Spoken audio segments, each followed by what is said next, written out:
Hello, everybody. My name is Laurie Smith, and I'm here with Donna Shear and Lee Roberts. And this is AU4H Radio. We are glad to be here tonight. And this is a very important show, very important topic.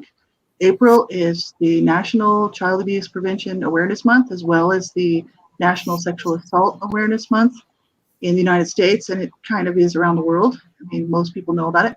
So we always do something in April, and we will be doing several things. Actually, we're doing many things for Advocates United for Humanity.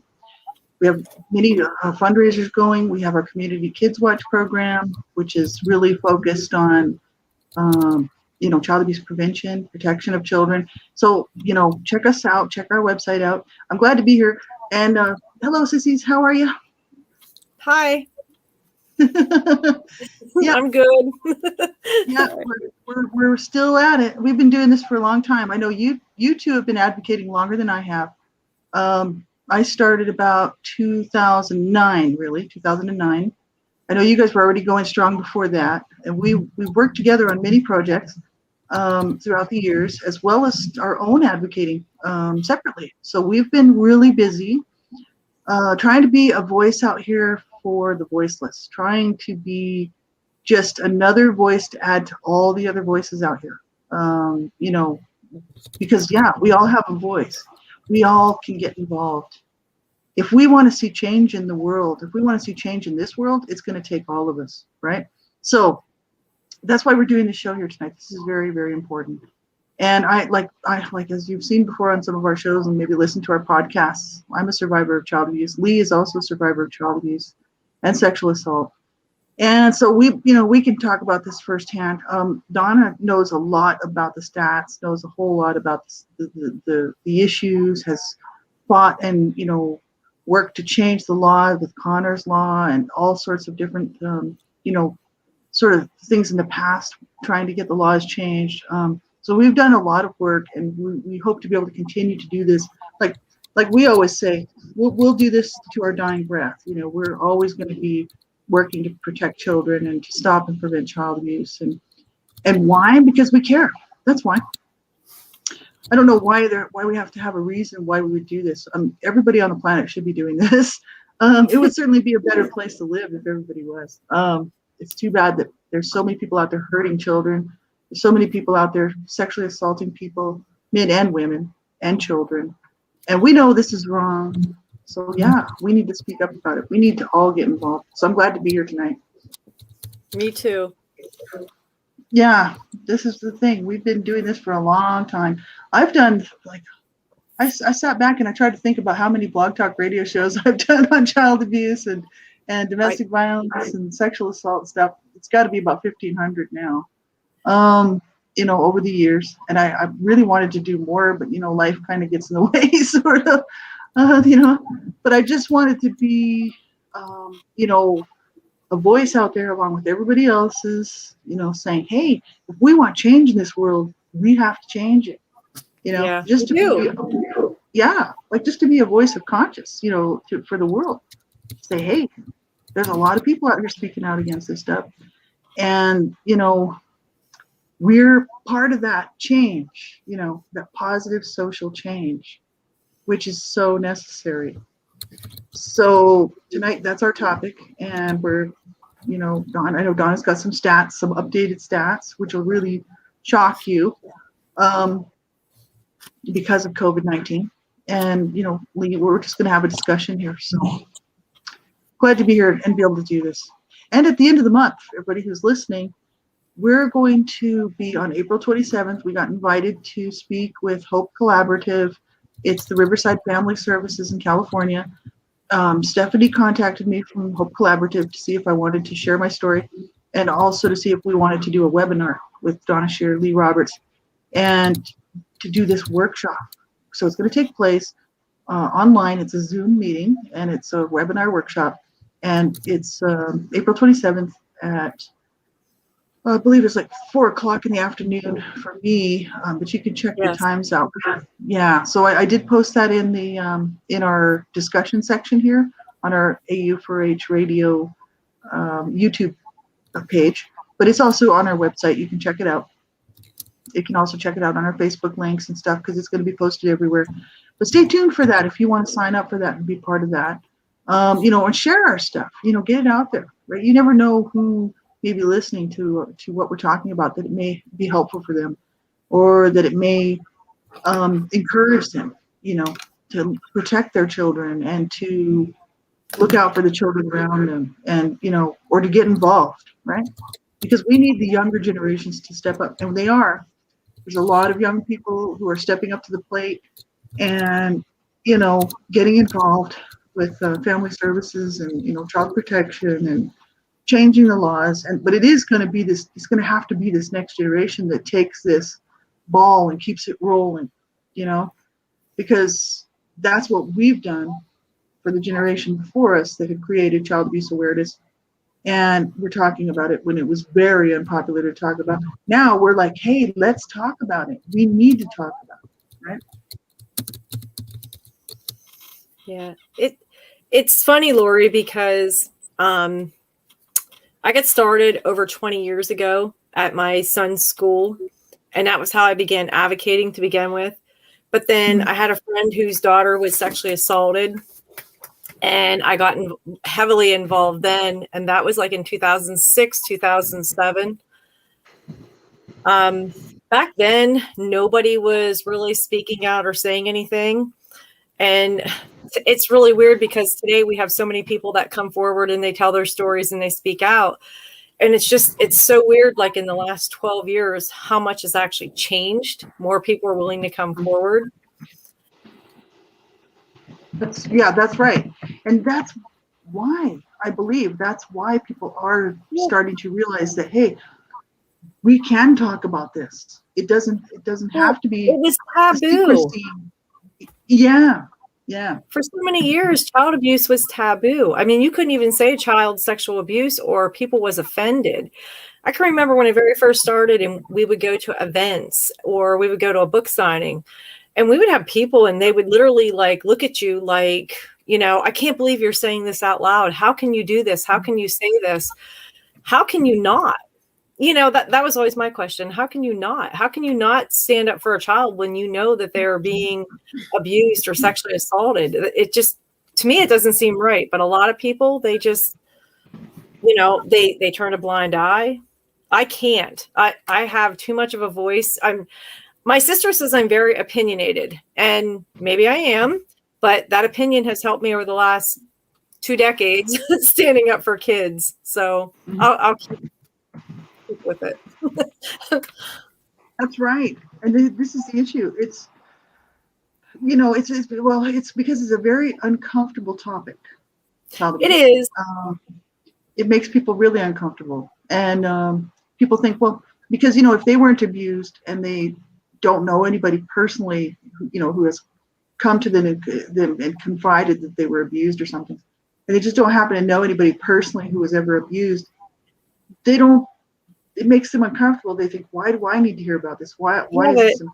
That's a very valid point that they feel uncomfortable, but how do you think the child feels? Yeah. If you're uncomfortable, how do you think that child feels keeping that secret of what's being done to them? This is it. And not only that, but I mean, you think about all the people out there that may have no experience with abuse. Hopefully they haven't been abused. But the issue is they don't know that they don't realize that their own children and grandchildren are at risk because they believe that child abuse doesn't exist. In many people's minds, they really they see those headlines and they just can't believe that a person could do these things to a child. They actually won't even read it because it's too disturbing. Like I always say, I read those headlines and I don't pass them by because a child's been killed, murdered, or they're in the hospital, and their lives mean something to me. They may not have meant anything to the abuser, or to the person who killed them, the murderer or whatever, but they matter to me, right? They matter to me, but when people say child abuse is ugly or I can't look at it, I can't read about it, I have to pass it by doing nothing, by not reading the articles, by not speaking out, by not being a voice, you're letting that kid suffer in silence. And how do you think he or she feels knowing that This is being done to them either by a family member, a stranger, or an acquaintance, and it's okay. Or a child goes home and is abused or locked in a closet or a cage, and we're just supposed to say, oh, that happens once in a lifetime and it'll never happen again. You and I know that that happens every day, all day. No one takes a holiday from abuse or violence. It happens every single day. It's not fair to that child. So I look at it like this. As uncomfortable as I make people by speaking my piece, so to speak, or speaking out about child abuse, if they are that uncomfortable, how do you think that poor child feels? I mean, that's my point. You don't like it. You don't want to hear about it. You don't want to read about it. What about those poor little kids actually going through it on a daily basis? Yeah, I'm sure a child wants a grown man or woman crawling in bed and sexually assaulting them. I'm sure no kid wants to be abused or beat or locked in a closet or starved. So uncomfortable as it people feel, how do you think those poor kids feel? And I look at it from the point of the child. I don't look at it as the adult saying, oh, I screwed up. I made a mistake. That was discipline. Well, let me discipline you by beating you and locking you in a closet. Yeah. Well, this is it, right? I know in my mom's generation and her time of growing up, still that was something you didn't talk about, any type of abuse. It was, you get past it, you put it in a box in the closet, shut the door, lock it, whatever, but you just don't talk about it. And it's our generation, that's really bringing a lot of that to light. A lot more people, like you said, are speaking out and talking about the abuse, talking about how to prevent child abuse. And I think the advent, the internet is a big factor in that we're seeing a lot more cases being brought to light as well. And that's really important. The statistics, well, we know the numbers they're never going to be even close to what they're saying. You can say 1 in every so many kids will be abused, but that's just the cases that are reported. That's right. That there are so many more out there. When you're a child and you're being abused, and when you're a teen and when you're being gang raped at 14 years old, and it's just you've got no voice. I had no voice. Wow.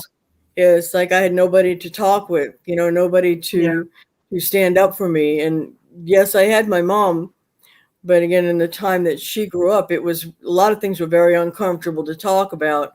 And now as an adult and having gone through a lot of healing, I've started speaking out many years ago, and, I'm not going to stop, not going to stop speaking out, not going to stop supporting kids and doing all I can to help protect them. And, that's something that, everybody can be a voice for these kids. You just have to care. You have to care enough to be able to stand up and say, hey, that's not right. The scars that we're left with, whatever type of abuse or abuses that we lived through, there will be physical scars from those who have been beaten. The emotional abuse leaves scars. The sexual abuse leaves scars. There are scars way deep down in us as survivors that will be there for the rest of our lives. You can't see them, but they're there. And it also affects our mental health. It affects the way we see the world, the way we see other people. It deeply and drastically, it affects our relationships with absolutely everybody. And if you have boundaries that are not respected as a child and you grow up being abused, you don't have healthy boundaries. You don't know how to relate to other people, to have healthy relationships. And for a long time, I didn't know what a healthy relationship was. I mean, a very long time. I am 60 years old. It's like, I don't feel 60, but you don't look 60. You don't. Before I became not an official advocate because I'm not getting paid. You know, my reward is helping other survivors and helping other children. I started advocating in some ways, you know, many years ago by keeping an eye out for other kids and by saying something, by picking up a phone and making a phone call. And then when I got through a lot of healing and really connected with you two, my best friends and sister advocates here, Donna and Laurie, we've done a lot of advocacy work together. You know, we're going to keep going. We're not stopping. We're not shutting up. We don't care if it's uncomfortable for you, or anybody out there. What's the most important is the child, you know, Exactly. and speaking up for them. The statistics are exponentially greater for children who are deaf, for child abuse in the deaf community, and you know, so for other minorities, for Blacks, for Latinas, for LGBTQ in the community, the statistics are, you know, far greater. And there was a lot of abuse that happened in a lot of residential schools, and a lot of deaf children were abused, and a lot of those cases are coming to light. You know, the horrific things that they have survived. It's just, and nobody should ever have to survive through anything like that. It's just horrific. You know, there's so many things that we can do. You know, there's something called, and this is part of something I've got from the Darkness to Light website, is what you be a safe adult. And that's something that I was even before, you know, I read it on the website. There was a child a couple of years back here, and he was about 10 years old, and he was being bullied pretty bad from a group of kids. So I told him that my porch is a safe place. If you are being bullied, if you need to get away, whether I'm home, if I'm not home, you come up on my porch. That is a safe space for you. That is a safe zone. It is a bully-free zone. It is an abuse-free zone. And, you know, we need to get out there and, you know, be safe adults for these kids and say, hey, if you're experiencing any of this, you know, you can come to me, you can talk with me, and, you know, we'll work at getting you the help that you need. You know, we'll get you support. We'll talk to somebody that can, you know, take this further, who can actually, you know, bring in resources to help the child and the family. So it's really important that we all stand together, because that's the only way we're going to be able to stop this, because it is preventable. It is preventable, excuse me. And being Sexual Assault Awareness Month as well. I mean, child is being abused. If someone's being sexually assaulted, it could be a child, you know. So it's important that we talk about both of these, and it's something we should be advocating for every single day, not just having a month. Because a lot of times you have an event and people will talk about things and they'll get going, and then the month is over, so you don't hear a lot more about it. But we need to keep active. We need to keep our eye out for these kids. That's really important. Very important. Yeah. Well, this is just it. I mean, because we see the headlines, you know, like I said, I don't pass them by. I actually read them. And heartbreaking though, Laurie, because when you start reading, because I do that to honor that child. But they're heartbreaking. When you start reading them and you see what a kid's going through, I mean, to me, it literally breaks my heart, because I think, you know, this child went through so much and it suffered in silence, and nobody was its voice. And we know that from Anson. Nobody was that little boy's voice. And I think about that little boy every day. I never knew him. Never met him. I didn't even know what he looked like until I saw his picture in the newspaper. But his abuse and his death, I mean, it lays right on my heart, because it's like he did not deserve that. No, he didn't. And that's like child sexual abuse. It is such a widespread problem, and reports claim that every 9 minutes, Child Protective Services are informed that a child has been sexually assaulted. Every 9 minutes. Now you think of that. Yeah, that's insane. When you stop and you think about that, and how many children actually are being sexually abused in some way, it's unacceptable. Yeah. In our society, why we're not screaming about this, and demanding much, much tougher penalty and sentencing, because people know, abusers know, that even if they get caught, they're not going to do much time. Yeah, they may not do any time. Some of them don't. There's been headlines out there where we were reading years ago. Some of them stayed in my mind because they're so horrific. Where there was just for instance, this one, I can't remember the girl's name, but she was about 12 years old, and there was a man and his son who held this girl against her will in their garage and raped her for like, I don't know how, like a month or 2 months or something like that. Well, they finally got busted, but nothing was done. They actually got no time. They were not sentenced to any time whatsoever. You just wonder how many other children they did that to. This is not okay. This stuff it's not okay. And we're just willing to say it. There's a lot of people out there that probably feel the same way we do, right? And they probably think, yeah, it's not okay, but they were so afraid to say it out loud. Because it's like, oh, what are people going to think if I say, if I join the fight and start posting on my wall, to stop child abuse, then what are people going to think of me? You know what I mean? It's like, well, people should be happy to know somebody like you for doing that. But Laurie, look at the feedback we get. Look at the feedback we get from people. If I personally post something about child abuse on my personal page, so to speak, you hardly get anyone to comment on it or to say anything. The few people that do, they'll say, oh, that's such a shame. That's a one-time instance. That doesn't happen here. We know it happens every single day.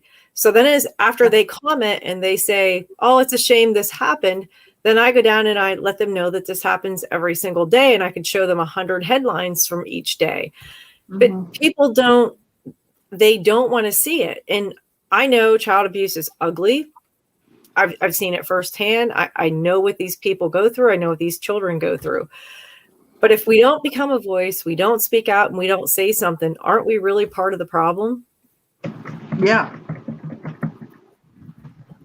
That's right, because we're not part of the solution. You know what I'm saying? Exactly. So there's really no middle of the road. By not saying anything and not speaking out, you're saying it's okay. It's kind of like it's like that old saying, if you see evil and you don't call it evil, that's evil. You know what I mean? Exactly. Because this is wrong. Our society is very sick, and I'm not talking about just North America. I'm talking about the worldwide situation, and it always has been. Children are not put here on this planet to be abused in any way, shape, or form. And I don't care what that is. I don't care if it's physical abuse, verbal, emotional, psychological abuse, sexual abuse, religious abuse, spiritual abuse. Children are not put here on the planet to abuse, right? And they're not somebody's toy to sexually use. And they're not somebody's punching bag. And they're not somebody, this is all so incredibly wrong, and people, I was abused as a child. Even members of my family, because they're so in denial. They don't care what I'm doing. Like, they're just like, whatever, you know what I mean? My parents were brought up on child abuse charges, if that tells you anything. You know what I mean? My brother was beaten up badly by my dad. Bad enough that the nurses phoned the police and the police got involved. And I mean, they didn't remove us from the home because they didn't consider it to be life-threatening. So yeah, it was abuse, but they just didn't consider it to be life-threatening. But they didn't care that it was life-threatening. You know what I mean? My dad was always threatening to kill us. My mom was always threatening to kill me. And the issue is like, you know, there's so many people that are in so much denial. You know, the stats are what they are, but generally, like, what is it? 1 in 4 boys, 1 in 4 girls, 1 in 5 boys, or something like that, or 1 in 4 and 1 in 6, something like that. It's way too many, you know. Like we were saying before, if you're sitting at a table of 10 people, you know, probably 1 or 2 at least will have experienced some type of abuse as a child. Yeah. That's insane. You know what I mean? It tells you how really messed up our world is. That people think it's okay to abuse children, and they always have some sort of an excuse for it. Just like that, we were talking the other day, Donna, and I don't know if Lee was in on the conversation, but yeah, I think she was. This was where you were mentioning the fact that that one woman, I can't remember her name, because I don't care about that woman. The world is very messed up, and it's getting worse. It is. It's crazy. It's crazy. Like that mother who dumped her child out in the wall in a store parking lot. Oh yeah. Okay, there's no justification for that. You can't say, oh, she's just mentally ill, or, you know, she couldn't handle having that child, so she just had to run him over with her car. And then she went back and he wasn't dead, so she ran him over again to make sure that he was dead. Now, how sick and twisted do you have to be to do something like that? Exactly. You know, it's and not okay. The sad part is she put his dead body in the car, took him home, and it was either her boyfriend or husband, fiance, whatever. They threw his body in the river the next morning and then reported him missing. So how sad is that? How sick is that? It's just not okay. It's not okay. See, and this is the issue. There's help for people. You don't have to kill your children. If you're listening to this and you're thinking, you know, I'm abusing my children, I don't want to be abusing my children. You don't have to. You can get help. You know, like my parents did not have to abuse me and my 6 other siblings. They could have easily just let us go. And would we have had a better life in foster care or whatever, or if we had been adopted out or whatever? The chances are, you know, some of us may have, some of us may not have, because abuse exists in foster care and it also exists in adopted families too. But the issue is we would have had a chance to have a better life. Yeah. You know, you don't have to kill your children. There's a lot of people though who are abusing their kid. You know, those who are abusing their kids. They were like, "It's my kid. I'll do what I do well, please." You know, that's their attitude, and so they don't even want help. They don't think they've got a problem. This is my kid. It's none of your business. There's a lot of education that still needs to happen. And a lot of awareness still needs to be created, and a willingness for people to learn and to speak up, because if you don't speak up, you are part of the problem. You are part of the problem. What I'm grateful for is when my son was small, and, you know, we always had an open line of communication. Nothing was off limits.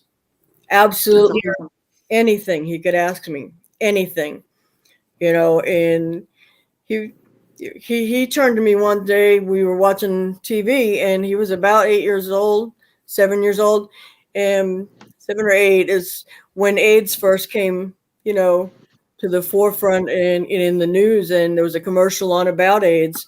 And he turned to me and he says, "Mom," he said, "what's AIDS?" You know, and we got into a discussion. I answered him, but from then on, I mean, he asked me anything. He's 40 years old, going on 41, and he still, you know, talks about many different things. We have some interesting conversations. Nothing is off topic. There's no judgment. No, you know, and sometimes, you know, they just need someone to listen to them. And I did, you know, my mom was very supportive. It's just that went to the family doctor, and it's like, said I had an irritation. The doctors back then as well didn't really, I don't think they really understood or knew a lot about abuse. I don't know. I'm not sure what was with the medical community back then. There's still some in the medical community today that, They that didn't have that have a great attitude, knowledge. but there is greater awareness. What Mhm. gets me is we have a lot more cases coming to light. We're having a lot of kids that have been homeschooled throughout the past year, throughout 2020, throughout the Yeah. COVID pandemic. And there's a lot of abuse that has been caught on Zoom or via Zoom. What's unfortunate is that children have witnessed this as they were in class. They've witnessed another student, someone they know, being abused. Terrible. So it's just, Terrible. it's getting so much worse. But, we all need to stand up. We all need to stand up. We all need to speak up, be a voice for these kids. That's right. Making calls, you can make an anonymous call. You can make an anonymous call. Do something. Don't just stand idly by, turn your head. It's not my problem, not my kid. I think I saw something, but I'm not really sure, so I'm not going to call. Pick up the phone, make a phone call. You can file a report online, or you can get a hold of any agency. We could even help you. AU4H, we can help you. Yeah. You can email us, and we can help you walk through the process. We can help you and make the report, but do something, because you might be the only one, and your actions could help save a child's life. You never know. Never know. That's just it. Yeah. Yeah. Be that one person that makes that call that saves that child's life. Yes. And if a call made in good faith is there's no harm in that. So if there's no abuse going on and they do investigate and they find out there is no abuse, that's great. You know what I mean? Yeah. But if you suspect it, you may be the only one to make that call and save that child's life. So this is the issue. People. Oh, go ahead. Go ahead. Oh, I had someone contact me recently and say about a little boy and how he was being mistreated. And we went through and we filed the report, and there was no physical abuse, but there was mental abuse of the way she was treating him. So I actually got to meet with a girl and have a conversation, and she's like, this kid, and and I don't want the little blanker. And I literally said right to her, I said, you signed the papers, I'll take him. He was 4 years old. I said, I'll take it. He actually reminded me of my one grandson. And I said, I'll take him. Well, no, that's the only effing way I get any money, she said. She didn't want the child, but she wouldn't part with him because she didn't want to give up the money. Isn't that sad? That's a lot of the cases. People will hang on to the children because it means money. And that's just pathetic, but that's true. And it's not okay. You know what I mean? That's what I'm saying. Children are not put here for people to abuse. And like what Lee was saying, the children, I just lost my train of thought. I do that. I do that sometimes. Don't feel bad. Well, this was going to be really important too. Where was I going with that? But sometimes people. That people will. I had it, but it was there, and it's. If it comes back, I'll let you know. No, a lot of people see kids as only a paycheck, and that's sad. I mean, I see little kids and I think, oh my God, they're so sweet and what you can do for them. And with my own grandchildren, I spoil them to the point where my daughter and my son's like, enough, mom, stop, and stuff. And then you have little kids that people don't even want, and they don't love, they don't show them no appreciation or no kindness. And it's hard to me. It's heartbreaking because my heart goes out to them because I feel so sorry for little kids because I've seen we live in a rural area, very small town, and when you see it firsthand, it's sad and it's heartbreaking. And like I said, I told her right out. I said, I'll take him, and she's like, no, he's my effing ride. I get food stamps and a paycheck. And and it's like, that's the only reason why you want this little boy is for a paycheck and food stamps. Yeah, it's just so sad. sad. You know, you don't like, and that's my main point, is that children are not put here to abuse. No, They're not. You know, my mom used to say, you know, it's my, oh, that's what I was going to say. Lee was saying, you know, some people say, oh, well, I'm the parental figure, so it's my right. I can do whatever I want to my child. That was my mom's attitude. That's kind of my dad's attitude too, but my mom used to actually say it. She would say, it's my right to kill you if I want to. And she's like bashing my head in and beating me. You know, she'd be like, I could kill you. It's my right. And I'd be like, you know, after a while, I was like, go ahead, you know, because I wanted to be dead, right? So the issue is like, that's really sad and that's pathetic and it's wrong. And then for other people who knew about the abuse, that's heartbreaking.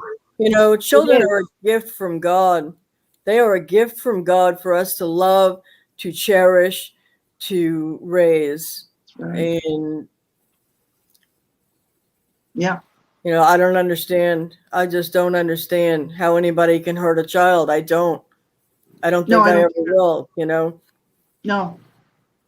Even though I was abused as a child, I can't understand how a person could do these things to a child.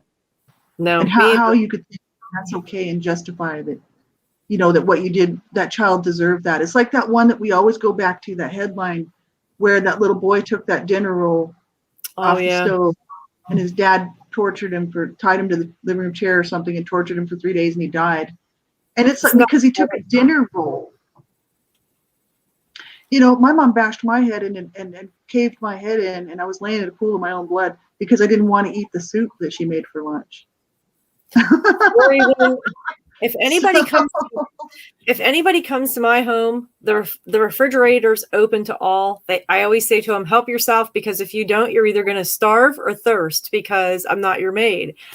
I can't even imagine saying to a little kid, you know, I'm going to tie you to this chair and I'm going to beat you and kill you because, you know, you took a dinner roll.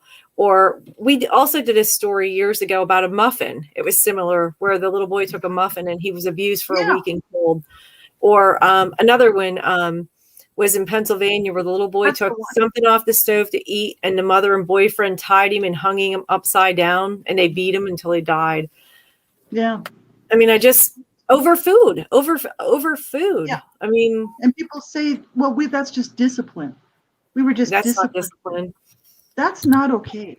You know, that is not okay.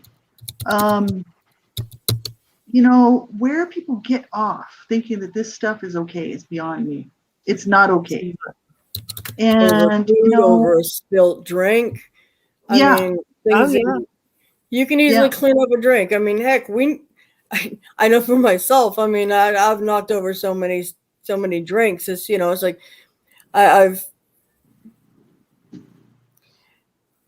there was a child once that she spilled a drink, and just, I mean, you see the look of panic on their face, like they're going to be beaten. And I'm like, it's a drink. You just spilled something. It's okay. You know, we can pick it up. It's no big deal. That was many years ago, but it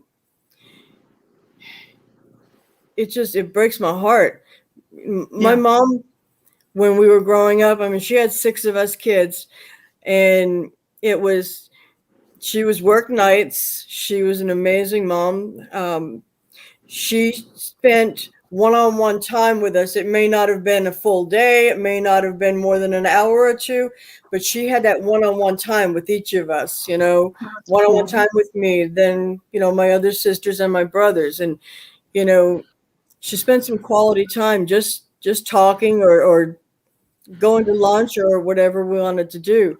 You know, she was incredible. I really miss her. And my heart is so sad for, you know, those like Laurie who've not experienced that love, you know. I have no idea. I have no idea what it would like. I, you know, talk about because it. Yeah. kids deserve to be loved. And you carry this child in your womb for 9 months, and you give birth. And how can you not love that child? How can you not love them? Yeah, Things for get me, stressful. Things do get stressful. You know, when you can't sleep through the night because the baby's got colic. I mean, I was very, very colicky. And so mom did a lot of walking and rocking. She started rocking me when I was a baby, and I never stopped because I catch myself, you know, when I'm stressed. I catch and I'm doing the rocking thing. Sometimes it's side Yeah. to side, but more it's, you know, but you know, she was amazing. And people are just killing kids because, you know, they wouldn't stop crying. Well, he's a kid, you know, it's a baby. You Yeah. know, that's how they get your attention. You know, maybe teething, may have a dirty diaper, might be hungry, maybe colicky, maybe just needing some attention. And just Mm-hmm. because, you know, and a lot of it's not always, you know, the mom's boyfriend, because we know women can be abusers too. Yes. But Mm-hmm. there are a lot of stories that was like, you can pick out, well, the boyfriend of the mom was babysitting the kid, and he was playing his game, or he was doing something, and that baby wouldn't stop, it wouldn't be quiet. So I mean, you know, next Kill thing you them. know, you got shaken baby syndrome. And well, I don't know what happened. Well, I got upset because, you know, he or she wouldn't be quiet, and I was trying to do this, you know. Mm. I Yeah. think that's why I stayed single. I was a single mom, you know, after the first year, you know, when my son was a year old. I got away from his father because there was a lot of abuse there towards me, not towards my son, um, but I just stayed single. You know, I really did. There was no way I did get married a couple of times in the interim, but I mean, but it didn't work out. I didn't stay with somebody very long because I'm like, okay, my son with one person was acting like, I mean, he didn't like this guy. So I'm like, okay, sorry, you know, I got to go. He doesn't like you. And I got this look like, what are you kidding me? Kind of, you know, look back. But I'm like, hey, you know what? My kid's Exactly. more important Oh, than anything in this world. this is the thing. I don't understand how, you know, people can stay with someone who their kid doesn't like, or, you know, I know that we crave companionship sometimes, and yes, my life is lonely. I get lonely sometimes, I do. Hmm? But, you know, what's more important? Your child. What was more important? My needs are my child's, you know, and a lot of people don't put their kids first, you Yeah. know, and they'd Yeah. rather That's have somebody in their yeah. life that's not healthy, that's not good with their kid. Um, and I've seen a lot of cases like that, you know, with the Mm. boyfriends and young, and a lot of them were younger, you know, 19, 21, in their 20s, you know, have Mm-hmm. no patience for anything. Yeah. Not mature enough to be I raising just, a child, you know, and, you know, no concept that that child is a living human being that deserves to be looked after and taken care of and loved and nurtured. You know, it's not okay. And it's not just young people who abuse children. My parents were abusing their children for many years, older, younger. thank um, you. so we're not just picking on the young people here. There's some good young parents out there. So the issue is that sometimes people do have children at a very young age, or they're just not quite ready for it and not mature enough to be raising these children. But you don't have to kill the child. You can No. always give up. You know what I mean? It's like that's the thing. I just can't believe that somebody would think that it's an option to kill their child when all they have to do is make a phone call and say, look, I don't want to hurt my child. I don't want this child. Somebody's going to have to take this child. The child at least will have a better chance out there in foster care. I mean, or, you know, in adoption agency or whatever. And people complain about that because, you know, that's not perfect either. We know abuse happens in foster care situations. Sure it does. Happens institutionally. Abuse happens wherever there's children, right? So you know, that's why when you know, I had what options did I have growing up in an abusive home? It We're going to does. talk about this, at the end of the month when we're doing this Hope Collaborative webinar workshop. I'm going to talk about my story. But the thing is, foster care, hit the streets. It all seemed like more abuse to me. I was already being abused, and I thought, if I end up in a foster care situation and be abused by others anyway, I didn't trust any adults, not any adults whatsoever. But the thing is like I would have had a better opportunity. I would have had the chance to have an actual foster parental situation where they may have actually treated me really well and loved me and taught me how to love myself and how to not want to die and want to commit suicide and how to take care of myself. You don't have to kill your children. You can give them up. You know what I mean? There's no excuse for this. There's no excuse. And that's why I'm willing, and that's why, because I was abused as a child, so I have every right to do this. I'm going to hold the whole world accountable because there's no excuse for child abuse. There's not. No. None. There's no excuse. You can't say, oh, well, they were angry. Oh, they were tired. They were stressed. Oh, they were mentally ill. Oh, they just didn't want the child, so they killed it. No, there's no excuse for abuse whatsoever. Yeah. Whether you kill a child or you just beat on them regularly, like myself, and mistreat them and, allow them to be sexually abused. I mean, this is not okay, right? And so, I actually feel compelled to be a voice for all those people out there who cannot speak out. The children whose voices were silenced because they were murdered for the many thousands of years previous to this year. We're talking going back since time began. I'm glad that we are a voice. Donna and Lee and myself and all these other people out here, who are willing to stand up and say, this is wrong, folks. This has got to stop. Because if we don't, and we all shut up and go and just do our thing, there will be no awareness, and it will continue on and on and on. It has to stop. And there has to be people willing to stand up for what is right. And that's the rights of a child. Children have rights. They have the right to life. They have the right to an abuse-free life. They actually have a right to grow up in a home, in a loving, caring, nurturing environment. They really do. That's actually one of their rights. And this is why we are gonna keep speaking out always. We're not going away. Just so everybody knows. You know what I'm saying? Because I only have so much time left on the planet like everybody else. None of us know how long we have. And I thought until my dying day, I'm going to be a voice out here for people, for the children who were killed and murdered and can't speak out. And I'm going to be a voice for those who are still alive but can't speak out, because many people can't for fear of their lives and other situations. And then I'm going to be a voice for those who just can't speak out because it's just too unspeakable and they just can't do it. And so I'm glad to be a voice, and so I know that we all are. We're glad to be a voice.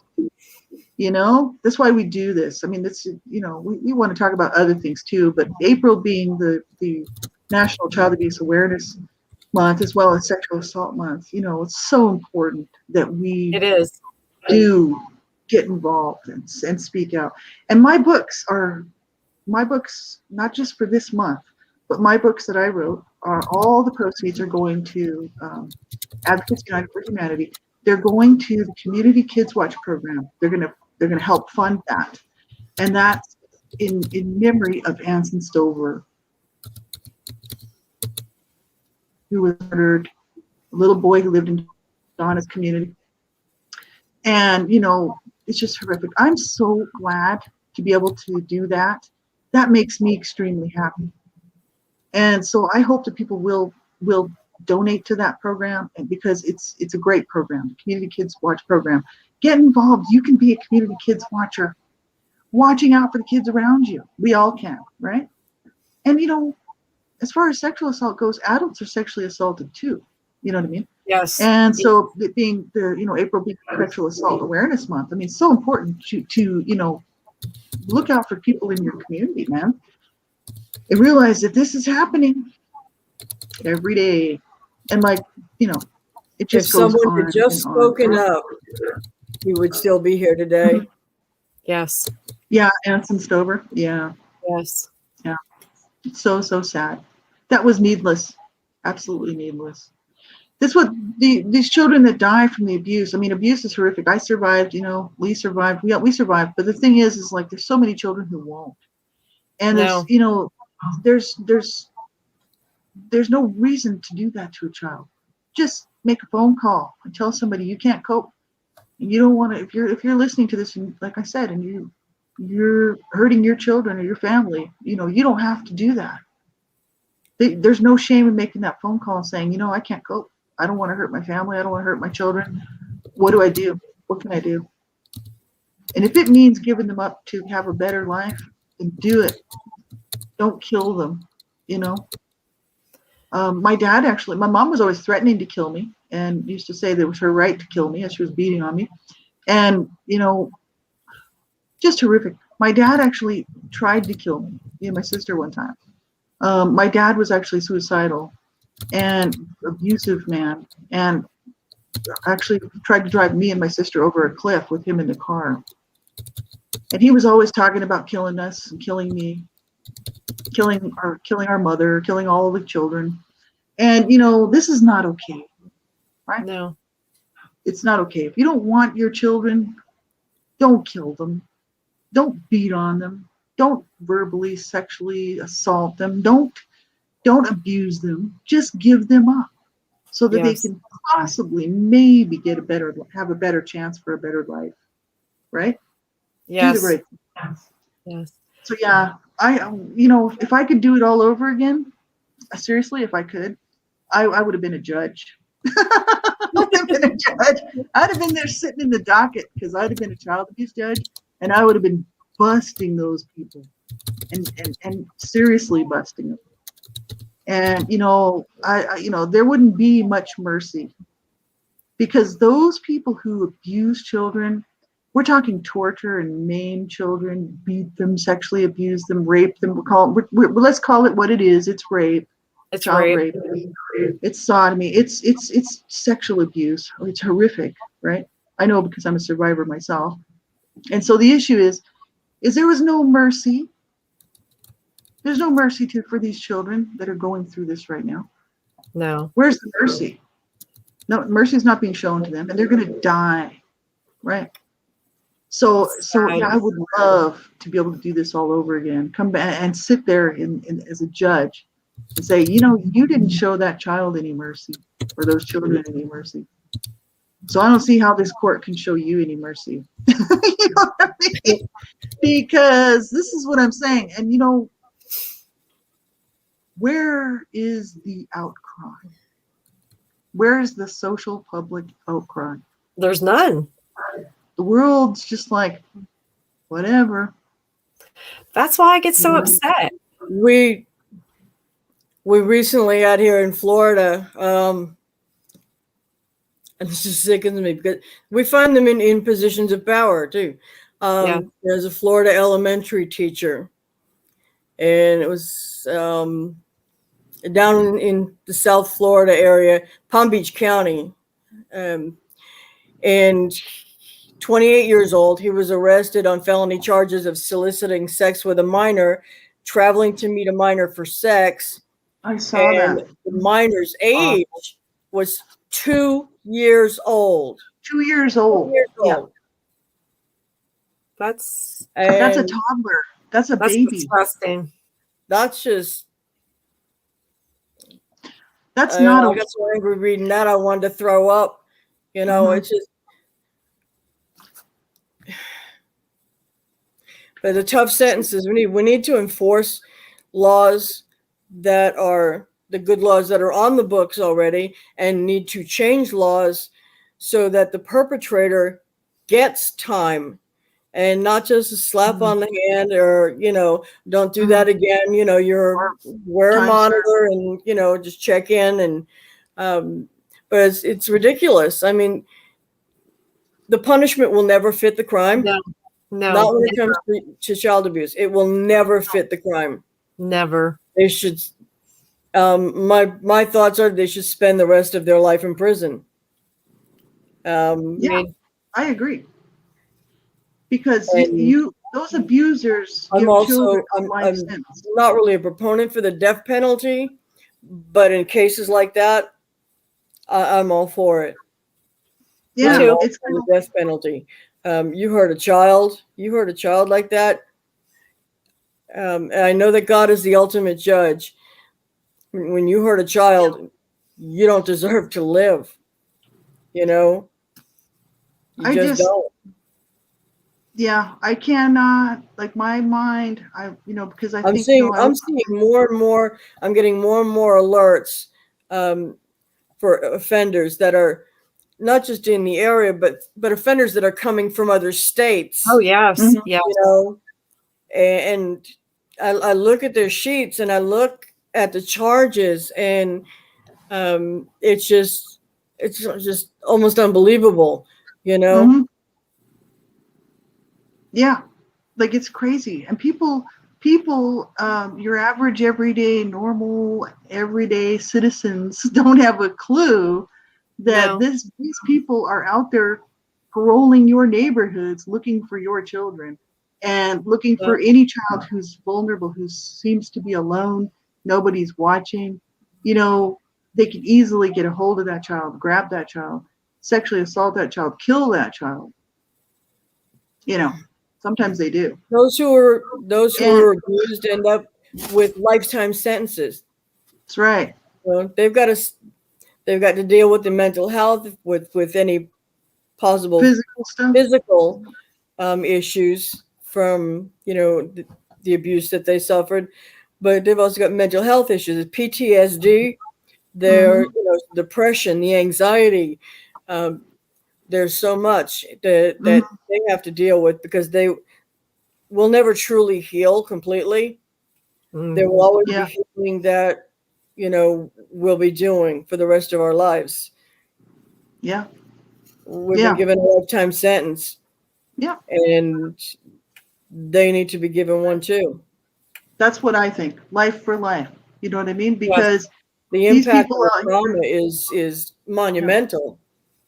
That's right. I think there'd be a whole lot less people killing children, sexually abusing children, beating children, if they knew that if they were found guilty in a court of law, with witnesses, whatever, that totally found guilty, that they were going to do a life sentence. I think there'd be a lot less child abuse going on and a whole lot less sexual assault. Yes. People wouldn't want to spend the rest of their lives behind bars, But see, now all they do is they get a couple of years, a slap on the wrist, and sometimes they get off for time served. They don't even do 2 months. Laurie, look at Ronald Saunders with Connor. Little Connor Bronsis, 2 years old. In Kentucky, child abuse by death or death by child abuse was not considered a violent crime. And it took 5 years of fighting to get it to change the law that if you kill a child violently, that it's a violent crime. And the whole time that we were going through the process, I kept saying, how do you abuse and kill a child the way he did, because he tortured that little boy? How can you tell me that what he did to him was not violent? There is no one on this planet going to change my mind that he did not suffer. But yet they did not consider it a violent crime. And he served, I think it was like less than 5 years. He got time served. Then he got out of jail or prison, and he turned right back around. Within 2 weeks, he burned another girlfriend's child with a curling iron. He went back to jail. I mean, he never learned a lesson, but a little boy, 2 years old, was tortured and killed, and it wasn't a violent crime. It had to be fought to be a violent crime. Yeah, this is what I'm saying. Need to change. Or you take baby Lisa. Take baby Alyssa. She was literally beat to death, and she died in her car seat while going through the drive-thru at McDonald's because of her aunt that was taking care of her. And the aunt got 45 days for killing a child. 45 days. Now you think about that. That's right. This is what I'm saying. People know that they can kill a child. There's not going to be any really repercussions. You know what I mean? It's like no big deal. You can go out and pop out some more kids and kill them too. But this is not okay. And that's why, people sit there and they kind of probably think, oh, this one drives me crazy, always talking about child abuse. But the issue is I don't care. I don't either. I don't care, because there has to be that little voice that says it's wrong.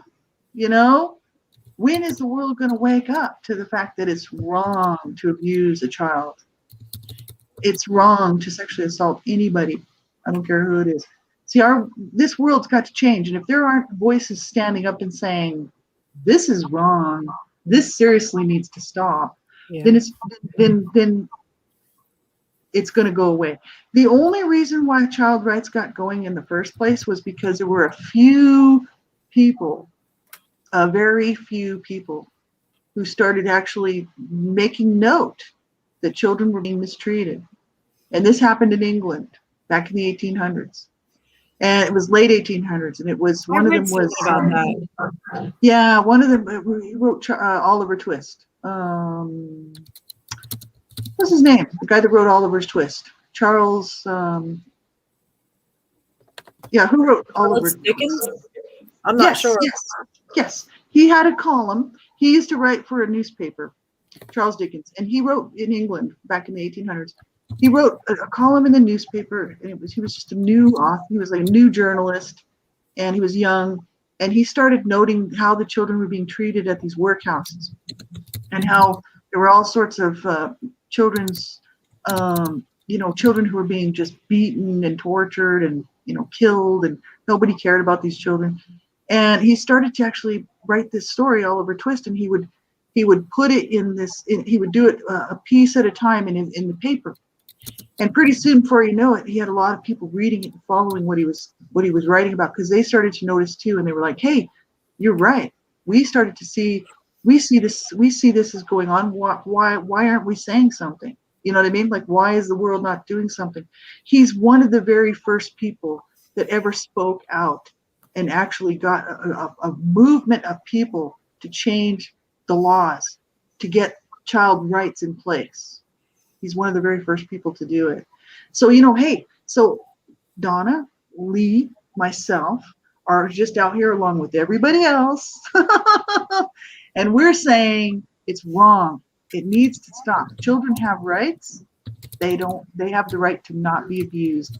And every single time that a person abuses a child, and we're talking anything that hurts and harms a child, is child abuse. Let's get that straight. And also, if it's something that's intended to hurt and harm the child, and it's done systematically, they're always doing it. They're trying to destroy that child, whoever these people are. That's child abuse. So now that we've figured that one out, it's wrong. So child abuse it's against the law, first of all, and it needs to be spoken about. We need to keep this from getting shoved back under the carpet, because that's the whole issue. These people that got these child rights going in the first place, like Charles Dickens and all these people that actually started speaking out about what they saw going on around them, what's happening to children, they got this going. And we're here in 2021 still sitting here saying, come on, people, let's do something. This has got to change. You know what I mean? So, yeah, use your voice. If you're a young person and you're listening to this and you can get involved, get involved. You know what I mean? If you're anybody else and you have children and you want to protect your children, find out how to protect your children. Visit our website. We've got lots of resources, tons and tons of information there about child abuse, about bullying, about domestic violence, you name it, it's all there. Check out our website. It's AU4H, AU4Hweebly.com. Is that what it is? AU4H.weebly.com. .weebly.com. Okay. And the links will be in the description. But anyway, for anybody who's listening on the podcast, be sure and get involved with any group. Even if you don't want to get involved with ours, doesn't matter, whatever. Get involved with some group who's working to change the laws and who's working to get this information out to people, because we want to save children's lives. Tonight we're not going to be able to help those children tonight who are going to die. No. Because no one's going to make a phone call. No one's going to get that child some help or those children some help, and they're going to die.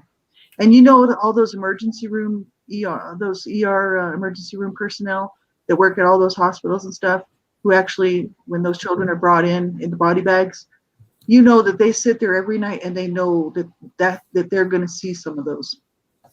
Oh yeah. And they're going to be like, why? It's senseless. There's no reason for this. And so yeah, we can't help these kids out here tonight who are going to die, right? No. But we can all change this for the future generations coming. That's why we sort of want to be like almost like the hornet that goes around and stings people in the ass. You know what I mean? To say, look, no, we don't care if you don't like what we're doing, and we don't care if you don't like. I don't care personally if somebody likes me or not. I really don't. I don't care, because I'm out here to make change, and I'm not here for a popularity contest. You know what I'm saying? Like I want to make as much noise as possible to help save children's lives, because I don't know how much time I have. None of us do. No. Right? And so, yeah, use your voice. It's so important. Get involved, right? Laurie, my oldest grandson. My oldest grandson. Mm-hmm. Well, he said to me the other day, Graham, why do you do what you do? Why do you fight for kids? And I said, because it's wrong for people to hurt little kids or abuse little kids, or some people do some really bad things to little kids. And he's a little guy, so I didn't want to go into too much detail. Well, he found our YouTube channel, and he's like, you guys really care about kids. And I said, we do. And he said, well, Graham, why do people hurt kids in the first place? I said, baby, I don't know. He said, well, why don't you know? And it's like, if I knew the answer, I would change the world, but I'm trying to explain to a little boy. I'm sitting there and I'm trying to explain to him, that there's just people out there that hurt kids, and he's trying to figure out why, because he knows nothing about abuse. He knows nothing about violence. Yeah. Thank God. Yeah. But it was funny because just the way he said it, because he was so innocent. I guess that's what got me the most, is he was so innocent about it. The way he said, well, why do people hurt kids? And well, why don't people love kids like you love me? And I said, baby, I don't know. That's the $1 million question. If I had the answer, I said I would solve all the problems in the world. But I thought, he is so little, and yet he gets it. But yet there's adults out there and they don't get it. No. Well, I try to sit there and try to think, who are these people that kill these children and abuse these children? They're messed up. You know what I mean? They have to be. You have to be. How can you think that's okay to do to a child? It's just not okay. I knew in my parents' case, they were both mentally ill, both psychologically unwell, and both abused as children, which didn't give them any excuse, because they knew what it was to be abused, and then they went on to abuse their children. So this is wrong. But it's not an excuse. It's not okay. You know what I mean? Some people say, well, it's not true that all children who are abused will then go on to abuse their children. My sister broke the cycle. There's been many people. I didn't have children because I was made barren by CSA child sexual abuse. There you go. The piss off. But anyway, so the issue is my sister broke the cycle. It can be done. Not everyone who is abused as a child will abuse their children. But the issue is, some people use it as an excuse. Oh, well, they were abused as a child, so they didn't know any better. Give me a break. If you were abused as a child, you would know how hard and how much it hurts to be abused as a child. And you would why would you put another kid through that? No, you wouldn't. It's hatred in their heart. I knew from my parents, because my abuse was parental. Both of my parents were my abusers. And I knew it was just hatred in their heart. They didn't want this large family that they had. They hated each other. And instead of divorcing and letting the kids go to foster care, they just decided to make each other's lives hell, And so this is what a lot of people do. they settle for help, and and the children pay the price for that, and that's not okay. Our society, like I say, our society, I'm talking about the world, not just North America. I always have to throw that in there because some people might think I'm just talking about North America. I'm talking about people on the planet. This is really messed up. This is not okay. And why, I don't understand why there's not an outcry. Why people are not making a big deal about this. Every single person who, like those stars, those really famous people out there who actually have a lot of public sway, they could be making so much noise about this. I see that all the time. And, they don't care because they just want to make their millions. It's kind of like, why would I want to do that? Then nobody would follow me and I wouldn't make my millions. You know what I mean? And it's when little Anson passed away, I had shared a post, and it was a picture of him in the newspaper, and we lit the candles that night in his memory, and I let mine burn for a week, and then it burned out. But I posted on Instagram. It was his picture with the candles, and I said about lighting a candle for Anson and in his memory, and let's stop child abuse. And I tagged people that could really make a difference in one post, one word, one comment. Not one of those people responded. Not one newspaper, not one magazine, not one celebrity. I don't care if they were a basketball player, a singer, an actress, a dancer. None of them responded in any way. And I thought, just one word, you could change everything. One comment, you can change the way people do. You could use your platforms for so much good, but you won't. Yeah. You'll use it to make money, and you'll use it to make fame and to put yourself, on this pedestal, but you will not use it to help little kids that are suffering in silence, that's being abused and raped. Yeah. That's right. I will never understand. Yeah, it's really, really sad. It really is. And that's why, there's, there are people that do care. So we know that there's, we're good people. We know there's people that do care. And we know a lot of great advocates. Yeah. We really do. And we surround ourselves with great people. But it just, sometimes it's frustrating. It's upsetting because you think there's people out there that could truly make a difference, and they won't. But then there's that old saying that those that have won't help, and those that have nothing will help.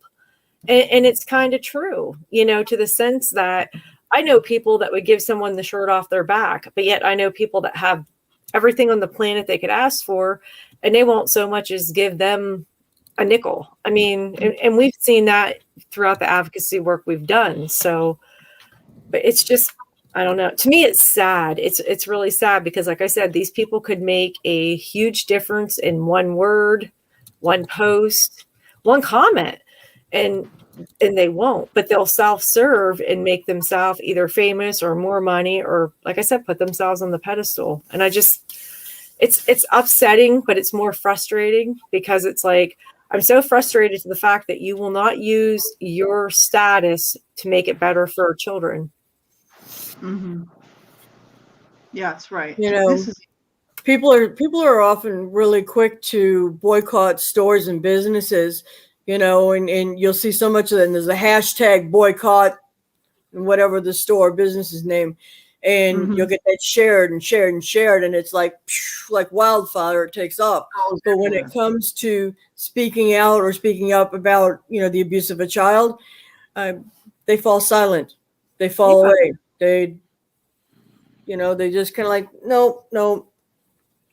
But they need to be quick to speak out about abuse or to report abuse as quick or quicker than they are about boycotting, businesses or whatever. It's just, it doesn't make sense. Really, it doesn't make sense.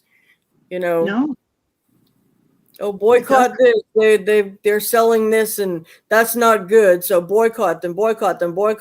But child being abused, you don't hear anything, you know. No. You don't. It was like, yeah, it's like a shrug of the shoulders. Yeah, well, you know, Like, oh, well, but whatever. we need to speak out. We need to be unified because our world is just, our world is circling the drain. We're circling the drain. Mm-hmm. Ready to go down the We've toilet. come to a bad Yes, place. it is. You know, we've got to get involved. Every single one of you out there has got to get involved and do something. Speak up. You know, it doesn't have to be anything, you know, massive, but you know, there's so many places that could use your help. So many different things you could do, even virtually. You can do things online, sharing posts, sharing information, sharing resources. You know, but do something positive and help these kids because That's right. they need all of us. God help them. They need every one of us to stand up for them. Yes, they do. They really do. They do. And, you know, that this is going to continue on and on and on. And there's going to be so many more. You know, this is why we're just out here doing this. And I'm not ashamed to do this. I'm not ashamed to stand up and say that child abuse is wrong and stand up for child rights. And, you know, I'm not ashamed to tell my story because it was wrong. It never should have happened, you know, and I shouldn't be made to feel lesser than, or, you know, that I should just shut up and go away so I don't make people uncomfortable. You know, to know people who are abused, to know people who have experienced a lot of pain, you know, and it makes some people very uncomfortable to even think about that, you know. And it's like we all need to kind of like get off of that whole thing, you know what I mean, and start just realizing that some, you know, people have been through a lot of tragedies. Some people have been through a whole lot, and you know, to know them, you know, you are gonna, you know, you're gonna know somebody who's been in a lot of pain. You know what I mean?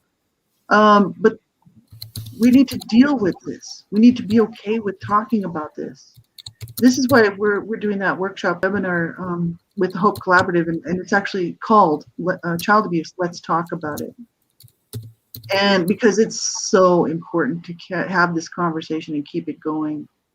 I remember when I first started speaking, even I grew up abused, you know, I knew my parents were brought up on abuse charges. You know, I was very young. I was really this like little toddler when the CPS people used to come around and check on us with clipboards just to make sure we weren't being abused. But the thing is, it's like, you know, I knew I was abused, but the issue is I only told very few people anything about what was going on in my home. And, you know, as an adult later, when I started to actually speak out, 2009, I remember how nervous I really was to actually sit there and actually say those words. You know, I was abused. I was raped as a child. I was beaten as a child. You know, it's so disturbing when, you know, to actually start to think about this sort of stuff. And that's why I think that people have a real problem with it. But until we can actually have these conversations and everybody get involved, it's not going to change. You know? No, never. It's just going to get pushed back under the carpet because it's too uncomfortable to deal with, you know.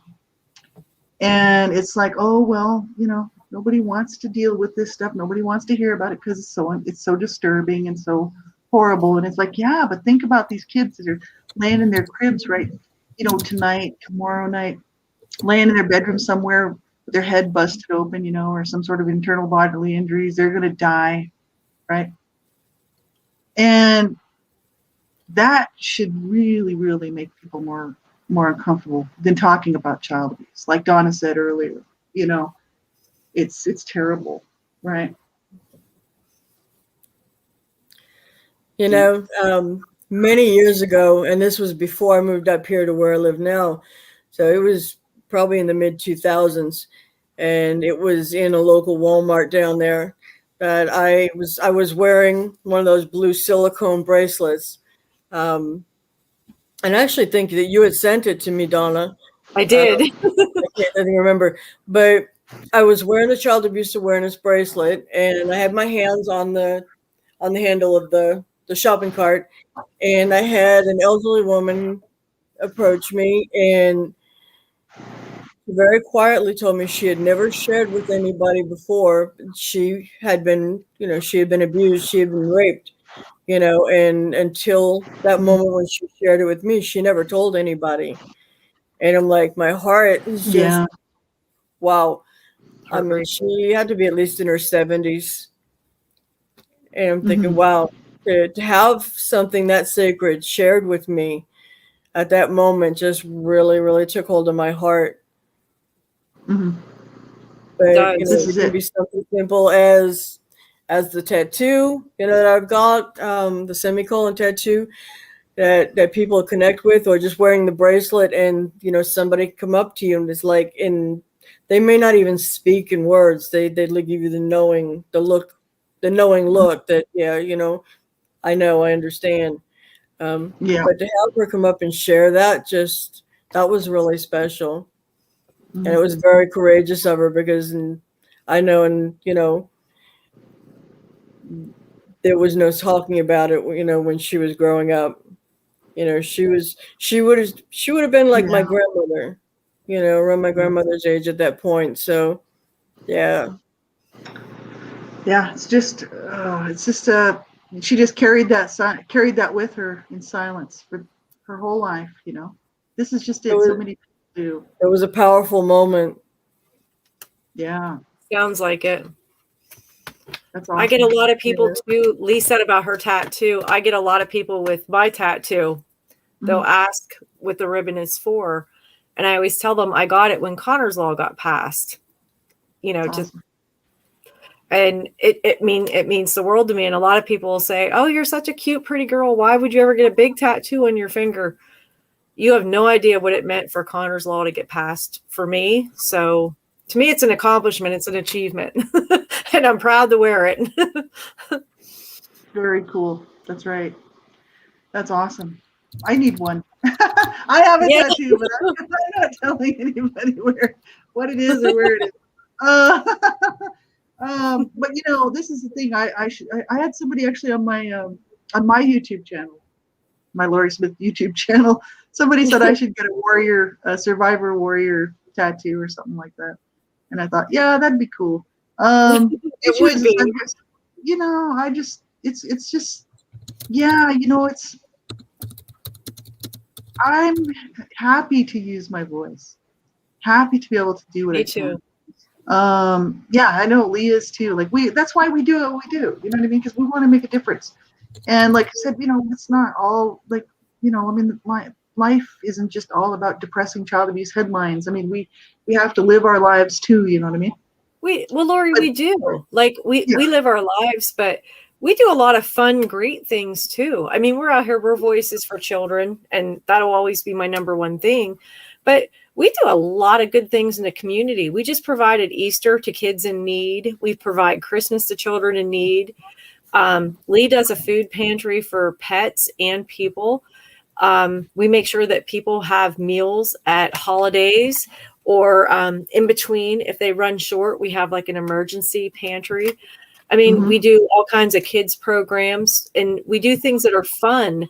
So, like with our anti-bullying campaign, we do things that are fun that build yeah, confidence in kids. So we really do a lot of fun things. It's not all about sad, depressing headlines, but come on, let's be honest. Who can really look at those headlines and not be touched by them? And if you're not moved by reading that a child has been murdered and abused and killed, I then it has to make me ask what kind of person you are, because I literally get goosebumps when I read those. yeah.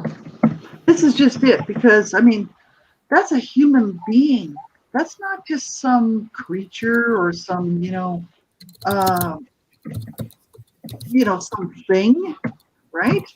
That's a human being, a little child. I don't care how old the child is. The issue is this is just not okay. Um, I don't know how people can not care. And that's just it. I don't know. I don't get it. Why people don't care. And like I said, they may not feel the same way that we do because because we really care. But it's just to realize that, hey, you can be an eye. You can watch out for the children around you. Make sure that your own children are not being abused, your grandchildren aren't being abused. You could make sure that the children on your street are not being abused.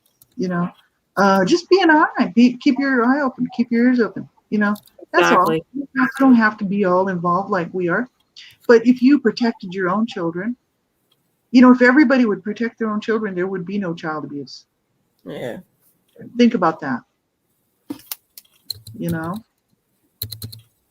It's like, yeah, there would be no child abuse. If every single person protected their child from child abuse, there'd be no abuse. And we could all be happy. But no, they're not going to protect their children, and this is a sad thing. And they're going to abuse them, right? So if you look at today's world, though, the technology we have and the things that people are doing and the mountains that are being moved, people's going to the moon. We're on Mars. All this stuff's happening, but we can't stop child abuse. We can't educate kids early enough, like in high school, to let them know that abuse of any kind is wrong, so that they don't go on and abuse kids. I don't understand why it is so hard to stop child abuse when we can do all these other things.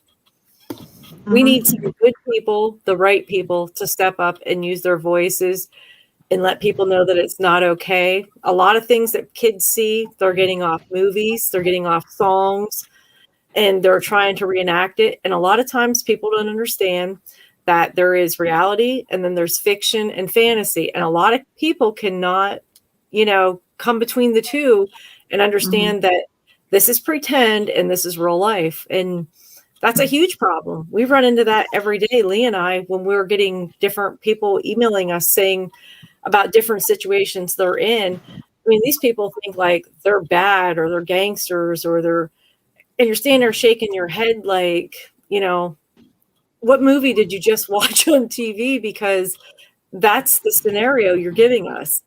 Life's not a reality show or TV or a movie or a rap video. We have to move past that, but we have to let people understand that there is a difference between reality and fiction, and some people cannot comprehend the two. Yeah. No, it's true. And I don't get, this is it. And people tend to, whatever they see on TV, they tend to emulate it. Yeah. And so if they're young and they're seeing a bunch of people that are just partying, all they care about is the party, the sex, whatever it is, and who cares about the kids? They're going to think that that's what life should be about, because they see that stuff on those videos, on those videos and on TV and movies and stuff like that. And they think, oh, that's what life should be about. So they're just really getting a warped sense of what life really should be about. It shouldn't be about that. You know what I mean? No. Our world is really messed up. I hope that the future generations, because it's too late for this one, but I really hope that the future generations will figure it out. I do too. I have 5 grandbabies in this world. I need something to change. Yeah. So I want it to be better for them. That's why I come out. That's why I'm out here every day, every week. I'm using my voice. I do every and anything within my community that I can do to make it better for kids. I'll never stop being a voice, but I want it to be better for my grandchildren. I really do. I want them to live in a better world than what we have today. But as of now, I don't see that happening. Yeah, People's just becoming more hateful, more spiteful. People are killing people over senseless things. I mean, I turned on the news the other night, and I very rarely watch TV anymore.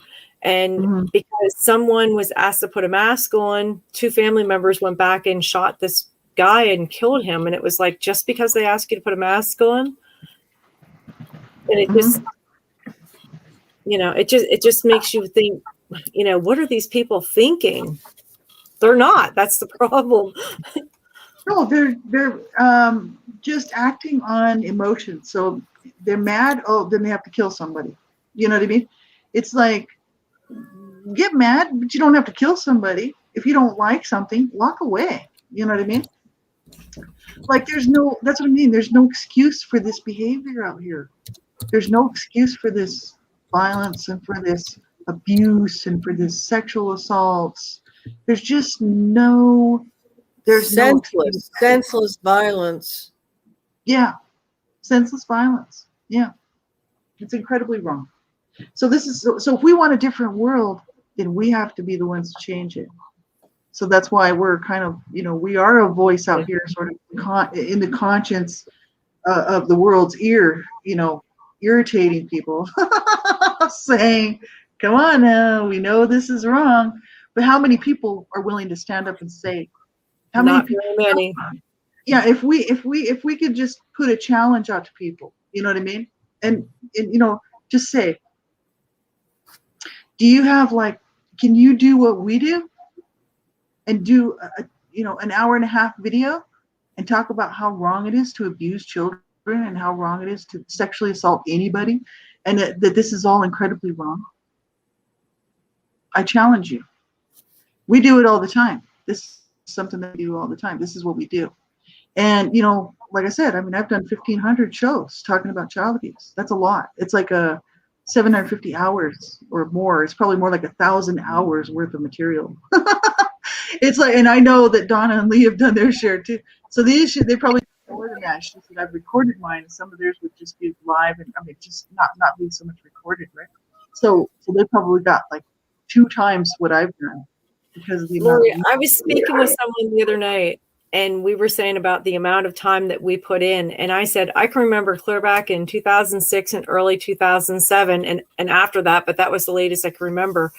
We were doing 12 to 16 hour days on educating the public. We were doing radio. Yeah. We were doing interviews. We were traveling. We were doing books. We were doing public speaking. 12 to 16 hours a day. And I have a writing group, and I have been trying to get them to be more involved in writing. And Lee assists with the group. She's a huge help. She comes up with the writing,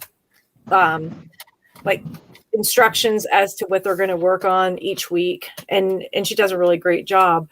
But I go there, and every week I tell these people, you have to dedicate at least an hour or 2 a week to your project. I can't get them to dedicate an hour or 2 a week, but they don't believe that we used to do 12 and 16 hour days. And I'm like, you have no idea. When we were with this one particular organization, we worked our butts off. Yeah, we did. And it's funny because we never, ever thought twice about those 12 to 16 hour days, but you got people that don't really give up an hour a week. No. And it's like, it just goes to show how much we're dedicated to our cause. Yeah, absolutely. And because it matters, because every child's life matters.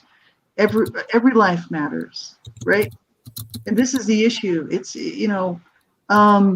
we're just willing to say it. This is, we're willing to stand up and say it and keep saying it and maintain it. And this is the issue. That's why I say it's going to take everybody to change this world. So for all these people out here who like what they see in the world, well, go for it. You know what I mean? Your generation will die off, and hopefully there'll be some other, newer generations that come up that actually say, this is wrong, this needs to stop. You know what I mean? Because this is not what life is about. Killing, maiming, torturing, abusing children, raping children. This is not okay. And I'm willing to say it. And so we all are. This is what I'm saying. And we're going to keep on. Yeah, children were put here to abuse, right? So I hope everybody will just do what you can in your own capacity. That's what I always say. Not everybody can spend 12, 16 hours a day doing this stuff, but that's what, because we could at the time. And I know you guys were doing this long before I came along. But the thing is some people just don't have that kind of time. So that's okay. But, just like I said, get involved however you can, protect your own children, protect the children around that hang out with your children's friends and stuff like that.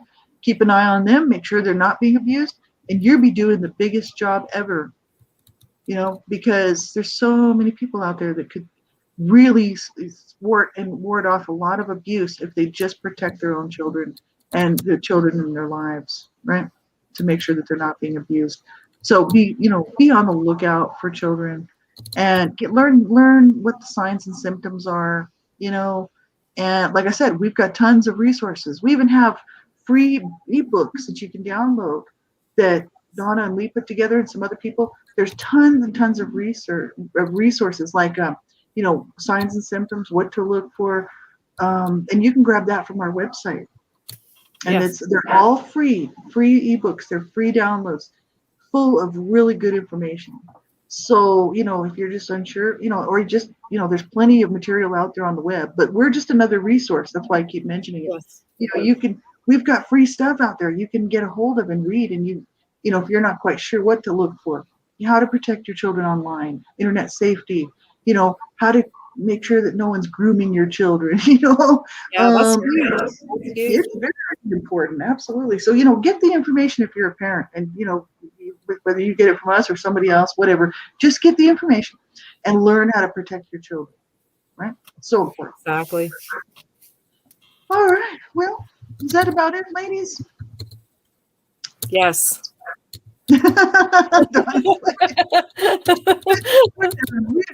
we said our piece, but we're not done because we have a lot more to say, but not tonight.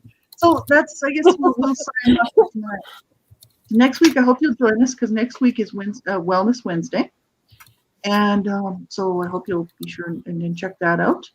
And then the following week, at the end of the month, there on the 27th of April, we're doing the Hope Collaborative Riverside Family Services webinar workshop. So I'm really be sure and join excited about that. I am too.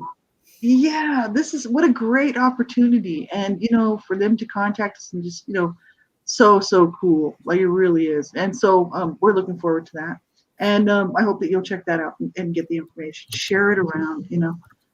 Just know, if you do purchase my books, the 3 books that I wrote, A Life of Death to Redemption, La Vida Jubilees, One Child Abuse Survivor to Another, The Journey. If you purchase my books, all proceeds go to the Community Kids Watch program in memory of Anson Stover. That's a great honor for me. And so, if you do purchase those, just know that I'm not making any money off my books, and I never have, and I don't want it. That money goes to stop and prevent child abuse, right? So, and right now, it will always now go to AU4H, Advocates United for Humanity, to fund the programs that we have going to work to stop and prevent child abuse. So, all right, I just want to make sure I got that in there. A lot to say. Have a great night. Good night, everyone. Thanks, everybody, for listening. Share our stuff. Smash that like button. Smash that like button. That's right. Subscribe button. Have a great night, everybody. Take really good care of yourselves. And good night. Good night, Lee. Good night, Donna. Good night. Talk to you later.